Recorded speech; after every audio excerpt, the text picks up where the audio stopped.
a dar lectura desde el versículo 1. Continuamos esta serie de sermones titulada Decisiones. Dice así, hermanos: vino palabra de Jehová a Jonás, hijo de Amitai, diciendo: levántate y ve a Nínive, aquella gran ciudad, y pregona contra ella, porque ha subido su maldad delante de mí. Y Jonás se levantó, ¿para qué? ¿Para qué? Para huir. ¿Acaso se podrá huir de la presencia de Dios? Nunca jamás. Y Jonás se levantó para huir de la presencia de Jehová a Tarsis, y se descendió a Jope, y halló una gran nave que partía para Tarsis, y pagando su pasaje entró en ella para irse con ellos a Tarsis, lejos de la presencia de Jehová. Tome su lugar, hermanos. Vamos a hablar hoy acerca del tema cuando se hace una elección egoísta, cuando tomamos una elección egoísta. Este es el tercer sermón de esta serie de mensajes, hermanos. Voy a hablar como introducción acerca de David. Recuerdan cuando él admitió su pecado delante de Dios, y dice la Biblia que el gozo de su salvación regresó para atrás, libre de culpa, libre de maldad. Ahora bien, la inmoralidad sexual es una tentación muy poderosa, y la pureza no es fácil, especialmente hoy en día, hermanos. Y el rey David cedió a la tentación en una relación probablemente casual, pero esta decisión condujo a la muerte de un niño y a la muerte de Urías, el esposo de Betsabé. Y los intentos de David fracasaron todos. En su intento de tapar su pecado, todo falló. Incluso hoy en día, hermanos, la gran mayoría de las personas que conocen de la Biblia y conocen acerca de David, se habla más acerca del adulterio de David, más que todas las demás cosas que hizo David. Otra vez, David pudo encontrar el gozo de su salvación después de confesar su pecado ante Natán y ante Dios. Pero las consecuencias de su pecado continuarían. Yo no sé si alguna vez ha estado usted en esta situación. Yo creo que la gran mayoría de nosotros que nos encontramos en una bifurcación o en una Y, en la cual usted tiene que tomar una decisión a derecha o a la izquierda. Y es bien importante saber, hermanos, qué elegir, porque constantemente estamos eligiendo, y elegir un camino fácil es otra vez relativamente fácil. Ahora bien, aunque el camino fácil no siempre es el camino santo, muchas veces, hermanos, elegimos el camino equivocado.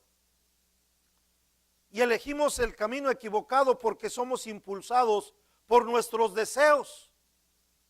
Pudiera ser un asunto más de lujuria, de codicia, de egoísmo. Yo quiero someter una pregunta a ustedes. ¿Por qué Dios permite que nosotros tomemos decisiones así?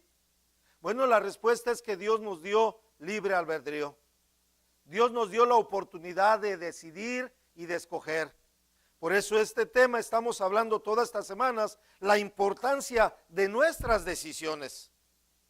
¿Te gustaría que las decisiones, tus decisiones, fueran una noticia, fueran del conocimiento de todo el mundo?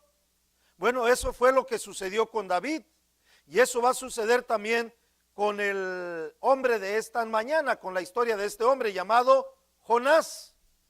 De igual manera, todo mundo sabe de Jonás, hermanos, precisamente porque fue tragado por un gran pez debido a su desobediencia. Y el libro termina de igual manera como terminó en la vida de Jonás. Empezó desobedeciendo a Dios y terminó desobedeciendo a Dios. Eso fue en el caso de Jonás. Dios le había pedido a Jonás que fuera a Nínive a predicar, Y si Dios, hermanos, le pidió a Jonás que hiciera esto, es porque de seguro Jonás había sido un buen profeta y muy conocido también. Si no, de lo contrario, Dios no le hubiera pedido que fuera a predicar a Nínive.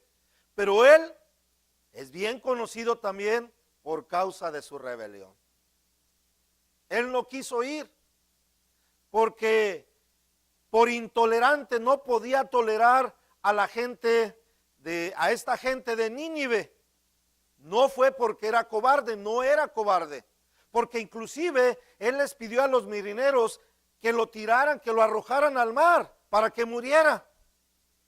Entonces, de hecho, hermanos, aquí nomás que no quiero entrar por ahí, su decisión tuvo raíces racistas, ¿verdad? Su decisión. Ahora bien, en Jonás capítulo 1 encontramos, ¿verdad?, la historia de este hombre. Quiero decirle que Jonás es uno de los profetas menores. Yo no sé si ustedes han escuchado profetas mayores y profetas menores. Y es un profeta menor no porque no tenga importancia o sea menos importante que los otros profetas, sino porque su libro es un libro cortito. Y hoy vamos a examinar, hermanos, cuáles son las lecciones, escuchen esto, cuáles son las lecciones que aprendemos cuando estamos huyendo de Dios.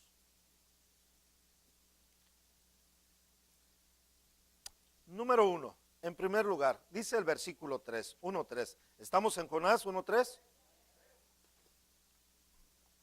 Y Jonás se levantó para huir de la presencia de Jehová. Hasta ahí nada más. Entonces, miramos en el versículo 3, hermanos, que dice que se levantó para huir de la presencia de Dios. Dios le había dado una dirección, una orden. Quiero que vayas a Tarsis, que prediques la palabra de Dios, que le dio el mensaje, mas sin embargo, ¿qué fue lo que hizo? Él decidió, hermanos, literalmente huir de la cara, de la faz de Dios, del rostro de Dios. Él lo decidió. Algunos de nosotros pudiéramos estar en Texas y estar huyendo de Dios. Es más, algunos de nosotros que estamos aquí, estamos huyendo de la presencia de Dios. Pastor, ¿cómo? Si estamos aquí, créanlo que sí.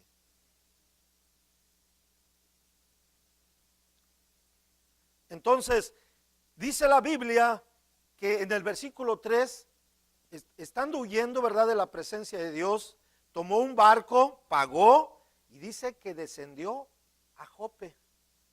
Y después que descendió a Jope, descendió al interior del barco. Y después de que descendió al interior del barco, dice que Dios levantó un gran pez.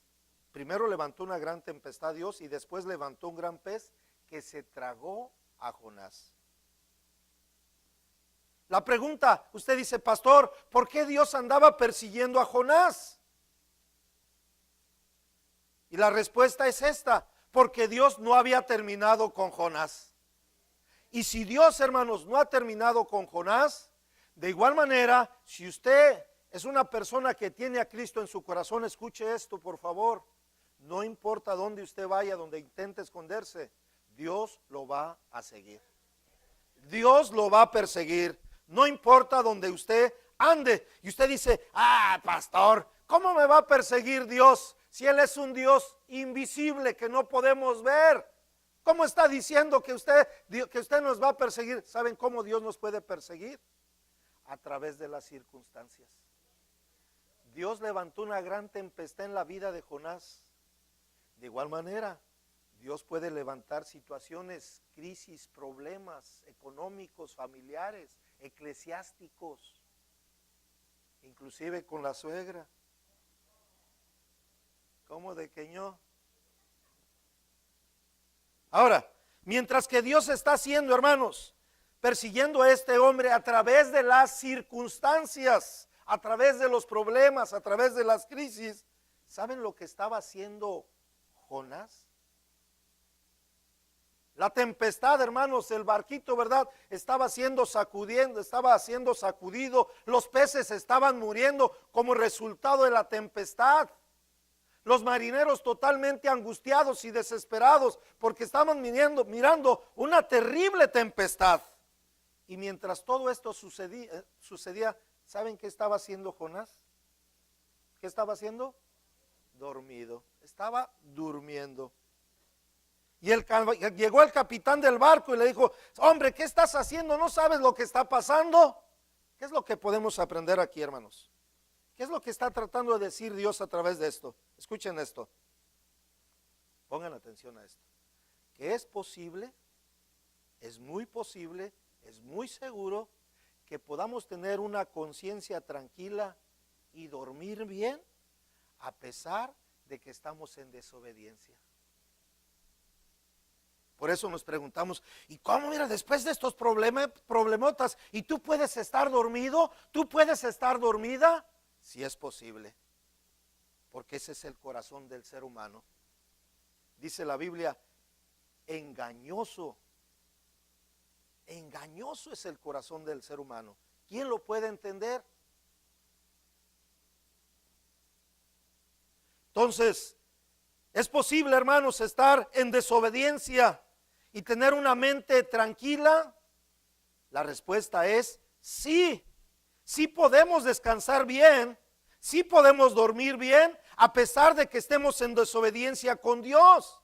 Es interesante, hermanos, y lo digo de pasada aquí rápidamente, escuchen esto por favor, que la tormenta no fue provocada, la tormenta que Dios provocó no fue provocada por lo que los marineros eran gente no creyente o porque fueran malvados.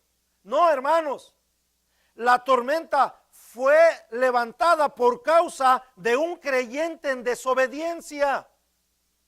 Muchas de las situaciones que pasan, voy a referirme aquí en Estados Unidos, hermanos, de los desastres naturales, de los terremotos, de los problemas, de los asesinatos, de todo lo que pasa en las escuelas, en lo que está pasando en la sociedad.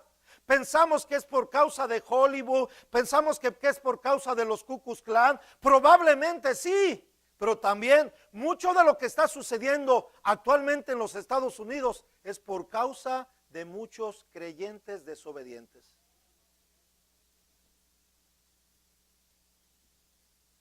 Entonces, los marinos, hermanos, se dieron cuenta de que todo estaba sucediendo ahí, lo que estaba provocando la tormenta, los pescados estaban muriendo, estaba un caos. Ellos se dieron cuenta que era porque este hombre llamado Jonás estaba huyendo de la presencia de Dios.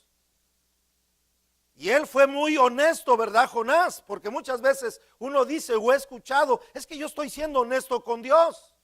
Y la gente racionaliza eso. Bueno, es que yo no hago mal a nadie, yo soy honesto con Dios, Dios sabe lo que está haciendo exactamente, hermanos. Dios sabe lo que está sucediendo en nuestras vidas. Y muchas veces nosotros justificamos nuestra rebeldía. Entonces Jonás, hermanos, él estaba dispuesto a morir inclusive, y le pidió a los marineros: ¿sabes qué? Arrójame al mar para que se detenga esto. Y ellos decidieron, ¿verdad?, arrojarlos al mar. ¿Qué está pasando aquí, hermanos? Que Dios nos está mostrando un espejo de lo que es el corazón humano.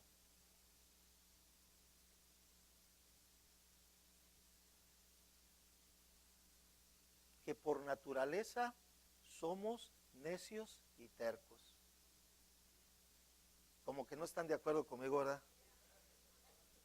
Bueno, no estarán de acuerdo conmigo, pero es palabra de Dios. ¿Qué hace Dios, hermanos? Que Dios va a intentar captar la atención de este hombre. Gente que no quiere hacer la voluntad de Dios. ¿Y qué sucede? Problemas en las relaciones, en nuestras relaciones, problemas con nuestra relación con Dios, problemas en la iglesia, problemas en la familia, problemas en el matrimonio, problemas por doquiera, porque estamos intentando huir de la voluntad de Dios.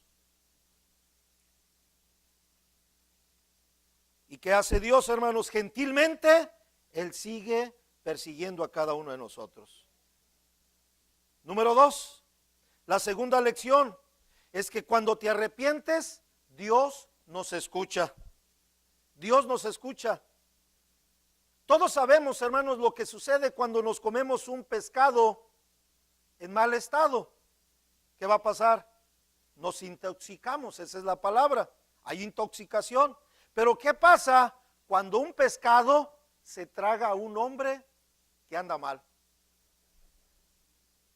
¿Cuál es la enfermedad ahí? Ahí no hay palabra, ¿verdad?, para describir, pero es lo que está pasando. Dios le dijo, ¿sabes qué? Al pescado, ahí viene tu cena, y se tragó el pescado aquel. Yo no sé cómo lo tragaría, ¿verdad?, la ballena o aquel gran pescado. Ahora bien, escuche esto. Ahora Jonás, dentro de aquel gran pez, iba a entrar a lo que yo le llamo al centro de mayor aprendizaje. ¿Saben, hermanos, cuándo es cuando nosotros aprendemos las lecciones más grandes y profundas en nuestras vidas? Cuando tenemos el agua hasta el cuello. Porque cuando hay dinero, hay salud y que la estamos pasando bien, te preguntan, ¿cómo? Bendecido, hermano, bendecido, gloria a Dios. Y luego miras a alguien que está batallando, de seguro es porque tiene pecado en su vida, pecador. Vamos a ver qué tan de cierto es eso. Entonces, dice aquí, capítulo 2, dice, entonces oró Jonás a Jehová, su Dios, desde el vientre del pez y dijo, invoqué en mi angustia, subrayen ahí, la estaba pasando mal, a Jehová, y él, ¿qué dice? Y me oyó. Dios siempre nos escucha. Desde el seno del Seol, miren, él pensaba que estaba en el mismo infierno. Y clamé y oí, y mi voz oíste. Me echaste a lo profundo del medio de los mares y me rodeó las corrientes. Todas tus ondas y tus olas pasaron sobre mí. No la estaba pasando bien. Entonces dije, desechado soy delante de tus ojos, mas aún veré tu santo templo. Las aguas me rodearon hasta el alma, rodeóme el abismo. El alga se enredó en mi cabeza. Descendí a los cimientos de los montes, la tierra echó sus cerrojos sobre mí para siempre. Mas tú sacaste mi vida de la sepultura. Miren cómo se sentía. Oh Jehová Dios mío, cuando mi alma desfallecía en mí, me acordé de Jehová y mi oración llegó hasta ti en tu santo templo. Los que siguen vanidades ilusorias, su misericordia abandonan. Mas yo con voz de alabanza te ofreceré sacrificios, pagaré lo que prometí. La salvación es de Jehová. Entonces ahora, finalmente, hermanos, pónganme atención. En medio del estómago de aquel gran pez, él pasándola mal, se sentía, dice, prácticamente como en el infierno, como en el Seol, como en la tumba, como en la muerte. Y finalmente dice, Señor, la salvación es tuya. Reconozco que en esta tierra solamente hay un Dios y su nombre es Jehová. Él clamó, hermanos, desde el vientre del pez. Finalmente, escuchen esto, Dios capturó la atención de Jonás.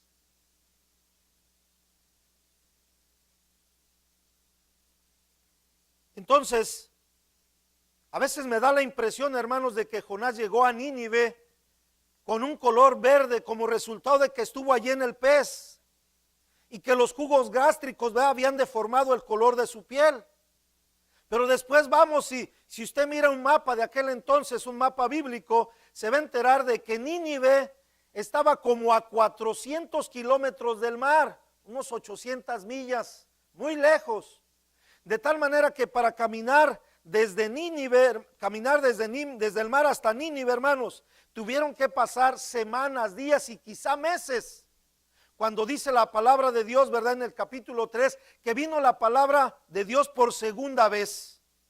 Pero otra vez, a pesar de que Dios le estaba dando la segunda, póngame atención aquí, porque muchos de nosotros quizá estemos ahí, Dios le estaba dando quizá la segunda o la tercera o la cuarta vez, y a pesar de que había estado prácticamente en el infierno y que la había pasado muy mal dentro del pescado, del estómago del pez, cuando salió, ¿saben qué pasó?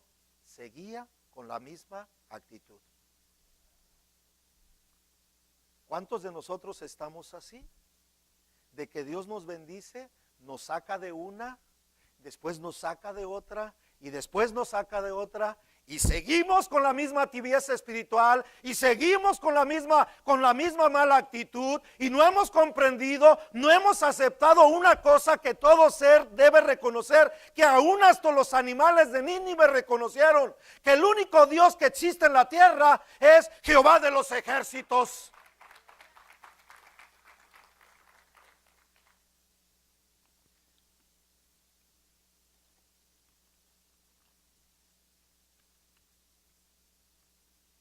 Entonces ahora Dios le estaba dando otra oportunidad. Y usted puede decir, pastor, eso ya no es posible en mi vida. Ya no puedo regresar para atrás, ya no puedo cambiar las decisiones que he tomado. Han sido demasiado serias. Afectaron mi matrimonio, afectaron mi familia, afectaron mi trabajo. Simplemente ya no hay manera de regresar a donde estaba.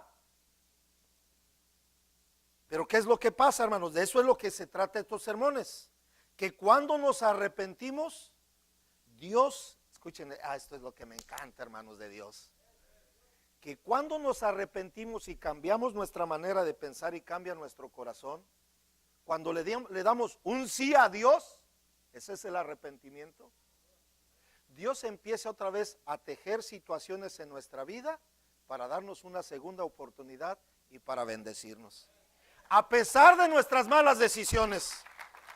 De eso se trata, hermanos. ¿Cómo sacar lo mejor de una mala decisión? Y Dios es especialista en esto, hermanos. Porque la Biblia dice que Él escoge lo más vil. No a los educados, no a los preparados, no a los perfectos, no a los santos, lo más vil, lo más despreciable, a los borrachos, a las prostitutas, a los drogadictos. Dios los toma, los cambia, los salva y les da un propósito para vergüenza del mundo, hermanos. Esa es la manera como Dios trabaja. Así trabaja Dios cuando nos arrepentimos. Ahora bien, no solamente Dios, hermanos, no se da por vencido, nunca se da por vencido con nosotros. ¿Cuántos dicen amén? Dios quiere que usted y yo aprendamos esa, que no importa la situación que estemos pasando, no importa las circunstancias, no importa la crisis, Dios nunca se da por vencido.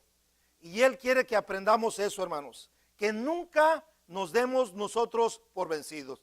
La otra cosa que quiere que Dios que aprendemos, que no importa cuán bajo hayamos caído, no importa cuál pecado más horrible hayamos hecho, no importa si tocamos fondo, escuche, si nos arrepentimos, Dios nos puede seguir usando. Dale un fuerte aplauso al Señor. Eso es lo grande con Dios, hermanos.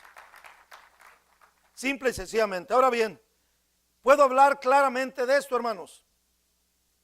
Que aunque hayamos hecho algo mal, Dios puede darnos una segunda, una tercera oportunidad. Sabemos que nuestro pasado no puede ser borrado. Sabemos que nuestro pasado no puede ser revertido. Pero, este es el segundo punto, que cuando nos arrepentimos honestamente delante de Dios, ¿saben qué? ¿Dios qué hace? Dios nos escucha y nos atiende. Y abre puertas donde no hay puertas. Tercera lección. La tercera lección que aprendió Jonás, hermanos, fue que cuando te quejas, cuando nos quejamos, Dios nos enseña. Capítulo 4 de Jonás, versículo 1 dice así: pero Jonás se apesadumbró mucho, en extremo, se enojó, hermanos. Jonás quizá era un mexicano, hombre. ¿Cuántos de ustedes tienen problemas con el enojo? ¿Nadie? ¿Será por comemos tanto chile o qué? Porque estamos fosforosos, apenas nos pasa alguien por así nos tienta, que vole. Especialmente las ladies, ¿verdad? Te dije que vendrías aquí a las 9 y mira nomás qué horas son. Te tardaste un minuto. Vamos aquí entonces. La tercera lección que aprendió Jonás es que cuando nos quejamos, Dios nos enseña. ¿Te imaginas, hermanos, ahora aquí, que en el capítulo 3 lo lees en tu casa, que cuando Dios va y les pide a esta gente que se arrepienta, que cambien en Nínive, inclusive dice la Biblia que mandó, ¿verdad?, el gobernador, el presidente, el rey de ahí, inclusive los animales se vistieran de cilicio. Usted dice, bueno, ¿qué significa esto? Vestirse de cilicio es vestirse como de unas túnicas negras, así como yo ando, y eso estaba dando a entender que había arrepentimiento delante de Dios, vestirse de cilicio, ahí estaba, y ahora toda la nación estaba así, hermanos, se arrepintieron inclusive. Bueno, yo no conozco a un perro que se haya arrepentido, a un gato, pero en aquel entonces dice que hasta los animales se cambiaron. Bueno, ahora se imaginan ustedes aquí, hermanos, que en Lufkin el alcalde de este, ¿verdad?, que diga, anuncie, ¿saben qué? Toda la gente que vive aquí alrededor se va a vestir de cilicio y se van a tener que arrepentir, porque viene un avivamiento extraordinario. Y así pasó con Nínive, hermanos. 120,000 almas se arrepintieron y entregaron sus vidas a Dios. Ellos creyeron. Ahora, pónganse a pensar, miren, el predicador que ellos tuvieron no era ni tan bueno ni tan interesante. Es más, ni siquiera predicó con una buena actitud. Estoy hablando de Jonás.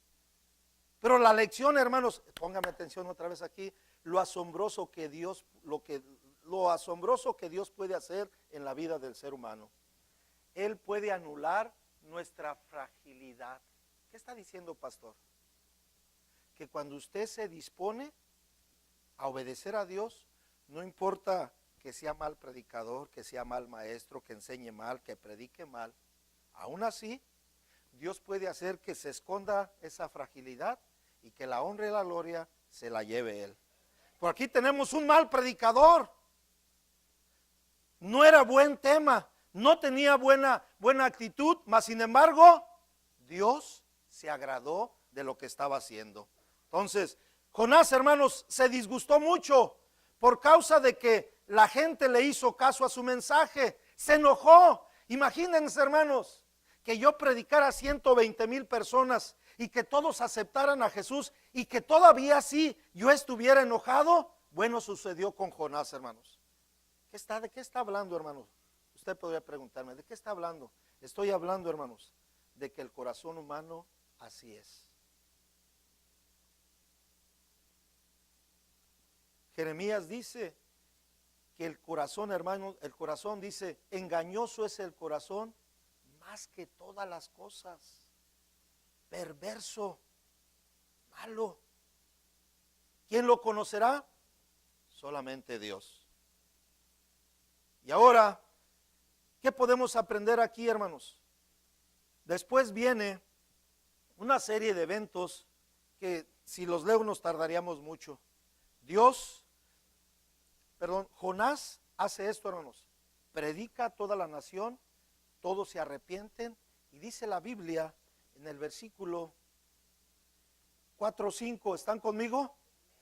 Y salió Jonás de la ciudad y campó hacia el oriente de la ciudad, y se hizo una enramada y se sentó debajo de ella a la sombra, hasta ver qué acontecía. ¿Dónde? Miren, pónganme aquí, pongan atención. Predicó, 120,000 almas se arrepienten, los animales, los gatos, los camellos, los burros, todos se arrepintieron. Y dice que él, con la misma actitud, molesto, enojado. ¿Conocen así personas, hermanos? Jóvenes. Hoy los jóvenes siempre, no todos, ¿verdad?, pero la gran mayoría andan enojados. Yo me acuerdo en mi juventud, no hace mucho, en mi niñez yo disfruté, andaba en la calle jugando fútbol. En mi juventud, en la secundaria y en la preparatoria, también me iba a las fiestecitas, tuve mis noviecitas, no nomás una, mi esposa. Feliz el hombre, pero hoy los jóvenes tal parece que no disfrutan nada. Todos le molesta. Y así estaba Jonás, molesto, dice que se sentó afuera de la ciudad. Yo me lo imagino así encima de un cerro, esperando, a ver, Dios, ¿qué vas a hacer tú con esta gente? Porque él esperaba que Dios, hermanos, aún así trajera juicio sobre aquella ciudad. ¿Qué es lo que podemos aprender, hermanos? Escuchen esto. Pero antes, para que puedan entender, Dios levantó esa calabacera, después Dios hizo que se secara, después Dios levantó un gusano para que se tragara la calabacera. El mismo Dios hizo que se levantara una gran tormenta. Ese mismo Dios hizo que se levantara un gran pez y se tragara a Jonás. Todo esto estaba sucediendo, hermanos, y todo lo estaba haciendo Dios. Todo lo estaba haciendo Dios. ¿Cuál es la lección que aprendemos aquí? Que no se va a sacar, inclusive, no se va a sacar nada bueno aún con los malos tiempos. Y ustedes miran aquí a Estados Unidos, yo recuerdo, hermanos, años atrás cuando llegó el Katrina, ahí en Acadoches, todo ese día yo abrí, yo no sé si yo abrí las puertas, estaba llenito el templo, hermanos, llenito, era con una capacidad de 500 personas, llenito el templo. Después de que pasaron las consecuencias y se olvida la gente, otra vez a la misma rutina. Aquí encontramos que Dios bendijo, Dios guió, Dios prosperó, Dios cuidó a Jonás, hizo todo. Pero a pesar de que Jonás miró todas estas bendiciones, continuó con su mala actitud. ¿No estaremos nosotros así también, hermanos? Que a pesar que Dios nos guía, Dios nos mima, Dios nos bendice, Dios nos da trabajo, Dios nos da iglesia, Dios nos da familia, Dios nos da salud, Dios nos da... ¿Qué no nos da Dios, hermanos? Y todavía algunos o muchos de nosotros continuamos con una pésima actitud. Y es Dios, hermanos. Haga de cuenta que es como que Dios estaba sacando un espejo y le di, mira, Jonás, mira, fíjate todo lo que pasó. Hice esto, hice aquello, te bendije, te cuidé, te saqué, te salvé. Y ese es el espejo para cada uno de nosotros, hermanos. ¿Qué está tratando de decir, pastor? Que en esta vida no se trata de tu comodidad, que en esta vida todo se trata acerca de Dios. Todo es acerca de Dios. En la iglesia, en el hogar, en el trabajo, todo es acerca de Dios. Lo tenemos que resumir con respecto a Dios. Incluso Dios, hermanos, sirvió como consejero, pero aún así Jonás reveló lo que existía en su corazón: egoísmo, rebelión. Quiero terminar. Vamos a ver 3 lecciones que espero que cambien nuestras vidas. Tengo tiempo suficiente. 3 lecciones, hermanos, que espero que cambien tu vida y mi vida. ¿Cuántos dicen amén? Muy bien. La primera: cuando corremos, nuestra desobediencia tiene consecuencias más amplias. La Biblia dice que Jonás fue a Tarsis, bajó a Jope, se encontró con un barco, bajó al barco y después de que bajó al barco, lo arrojaron a la mar y después cayó al pescado que Dios había levantado. ¿Cuál es la lección aquí, hermanos? Escuchen esto. Todo lo que les estoy hablando es el costo, el precio de huir de Dios.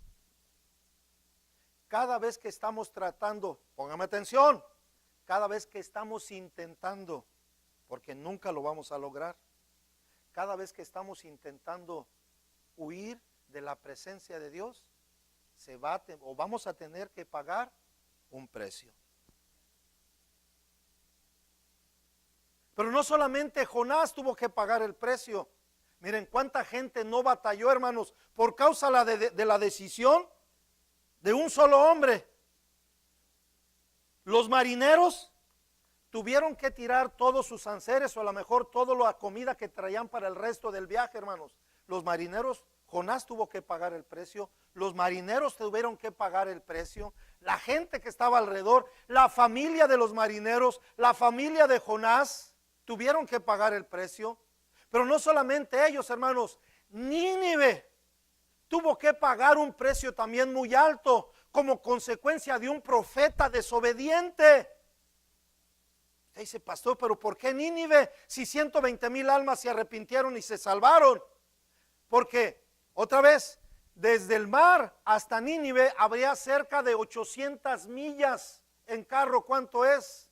Vamos a suponer de aquí a la frontera, 8 o 9 horas.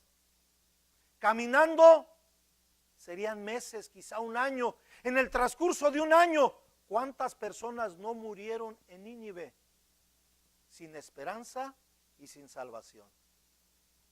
¿Te das cuenta de que cuando estamos tratando de vivir de la presencia de Dios, otras personas, hermanos, están sufriendo? Cuando tú y yo tomamos una actitud rebelde y egoísta, ¿cuánta gente afuera, hermanos, está esperando que le compartamos el plan de salvación? Y la gente está muriendo por causa de creyentes desobedientes.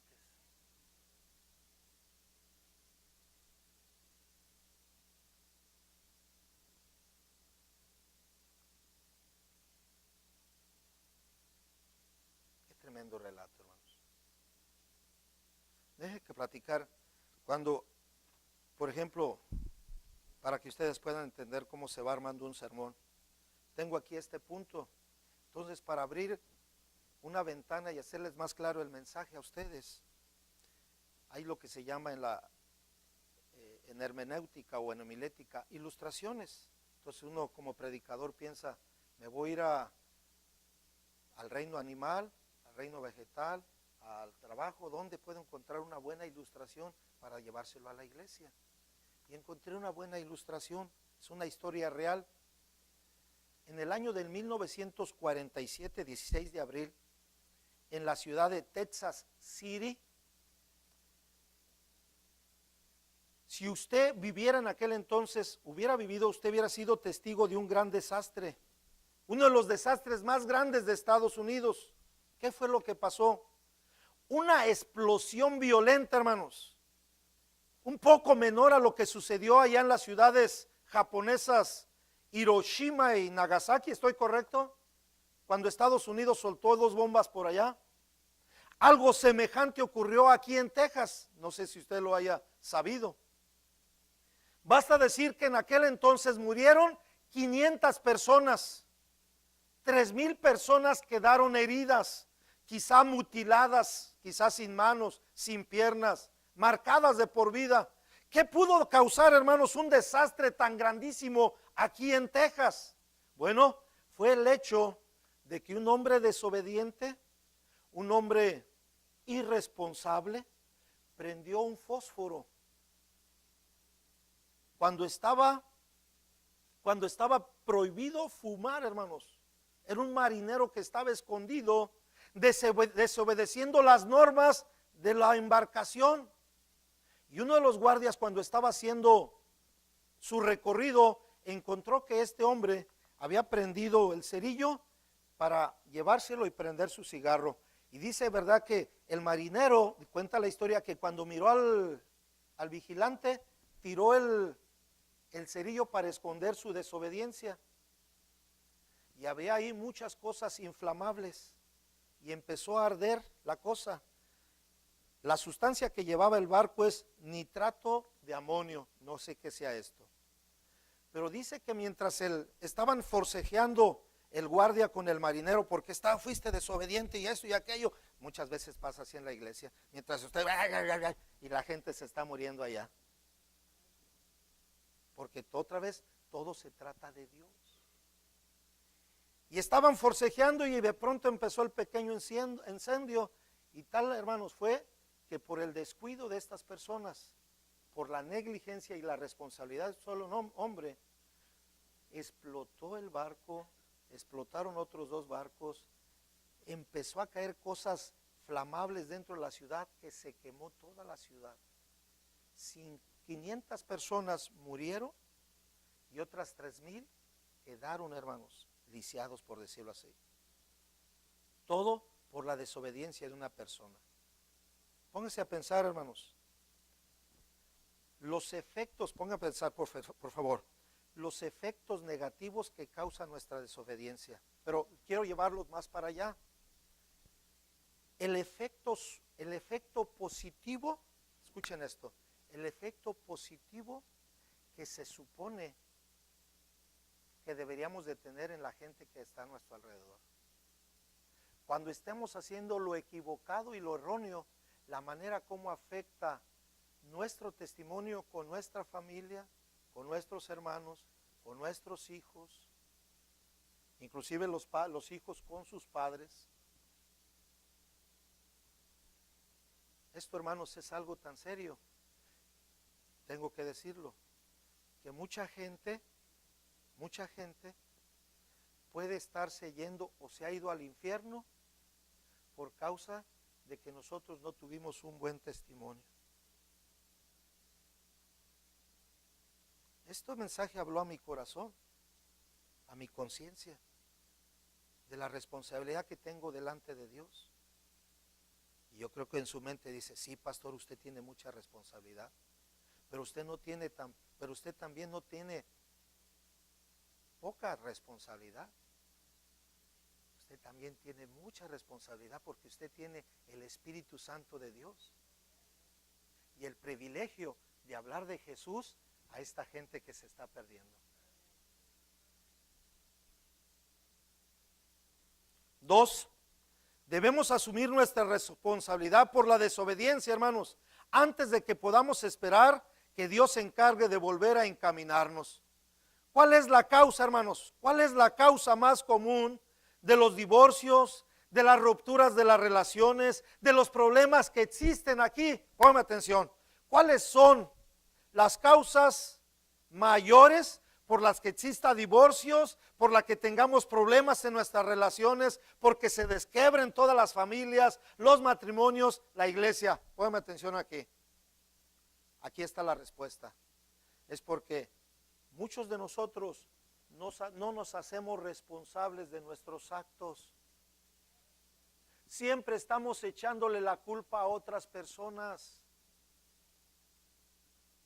Y creo, hermanos, que es tiempo que a través de este sermón podamos entender que cada uno de nosotros tiene que hacerse responsable de su vida, de sus actos. Son los espejos que Dios está poniendo a través de nosotros como resultado de este sermón. Dios aquí nos puso un modelo, Jonás, y Dios está intentando, ¿verdad?, por todos los medios hacernos regresar a su voluntad. Que le pidamos perdón y que le digamos, Señor, soy responsable de mis actos, nadie más. Ni mis padres, ni los maestros, ni Estados Unidos. Yo soy responsable porque nadie me está llevando a tomar estas acciones. Simple y sencillamente yo lo decido. Y es lo que se requiere, hermanos, que nos hagamos responsables de nuestra vida. Este es un proceso difícil para muchos, pero tiene que ser así.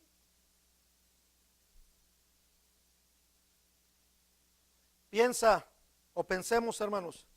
Pensemos en cuántos matrimonios se pudieran haber salvado o se salvarían del divorcio. Escuchen esto.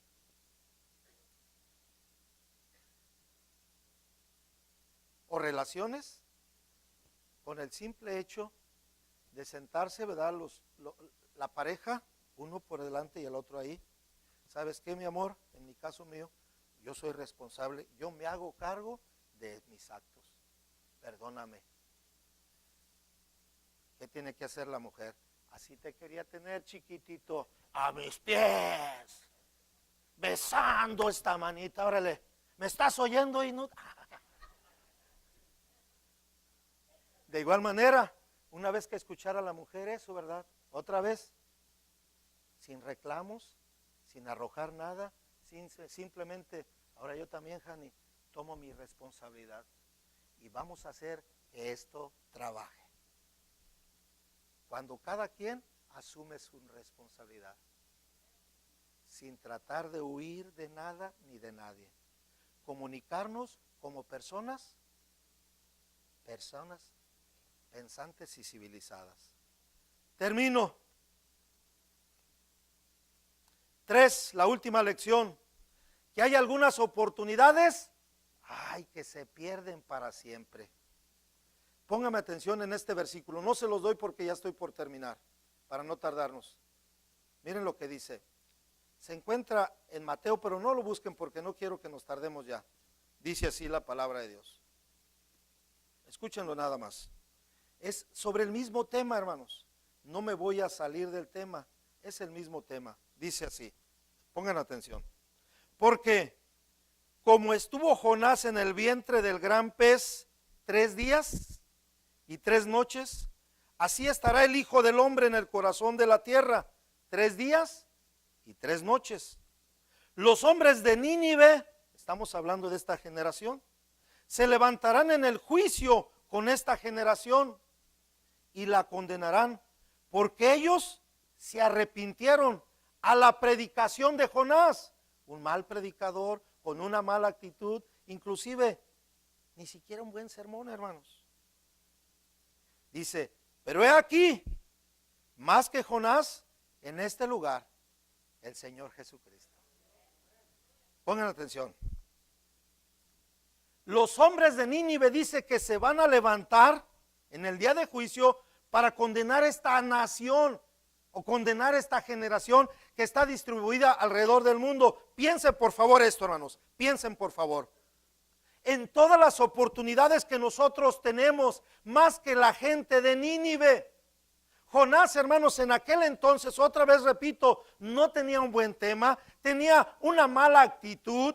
Simplemente decía, imagínense, todos estos días que él estuvo predicando, Nínive va a ser destruida, Dios va a traer juicio, Nínive va a ser Si yo tuviera 40 días predicando esto, ¿cuántos de ustedes aguantarían eso? Ahí te quedas, pastor, con tu juicio de Nínive. Yo mejor me voy a ver a dónde, pero yo me voy. Pero aquí tenemos, hermanos, un mensaje tan aburrido, ¿verdad? No tenía todas las bendiciones, las ventajas que tenemos nosotros. No tenía un coro, no tenía un santuario, no tenía la palabra de Dios completa, no tenía himnario, no había radio, no había internet, nada había de esto. Por eso dice que aquella generación se va a levantar para poner juicio sobre nosotros, hermanos. Lo que nos está diciendo, hermanos, que nosotros en esta generación tenemos abundancia de bendiciones. Y la primera cosa que usted y yo necesitamos hacer, para aquellos que no lo han hecho, escuche esto, la primera cosa es que abras tu corazón hoy a Dios y que aceptes a Jesucristo en tu corazón. ¿Cuántos dicen amén? La segunda cosa, la segunda invitación, y es para nosotros los hijos de Dios. Aquellos que pensamos que tenemos una buena comunión con Dios, pero que estamos totalmente lejos, que estamos viviendo una fe totalmente tibia, amarga, insípida, sin sal. La Biblia dice que nosotros somos la luz y la sal de esta tierra. El Hijo de Dios es que le da sabor a esta tierra. ¿Cómo, pastor? Hablando, contando las maravillas que Jesucristo hizo en la cruz del Calvario y que nos dio vida y vida por la eternidad. Es tiempo, iglesia, es tiempo que despiertes y que dejemos de ser insípidos y que realmente demos valor a eso que Cristo hizo por nosotros. Que Jesucristo es el Dios de gloria. Vamos a adorarlo ahora, hermanos.